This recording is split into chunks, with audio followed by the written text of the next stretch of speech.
জোৱাৰে পৰা অমানিশা হল ধৰা অন্ধকাৰ অন্ধকাৰ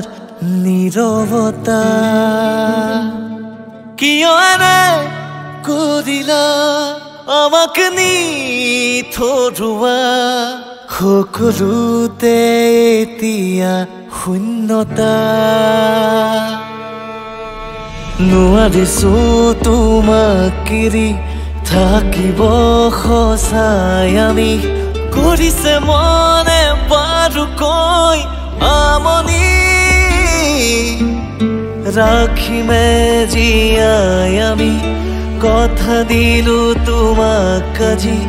তুমি সজা এই একতাত পৃথিৱী আহিবানে আকৌ তুমি শুনাবানে হাত ধৰি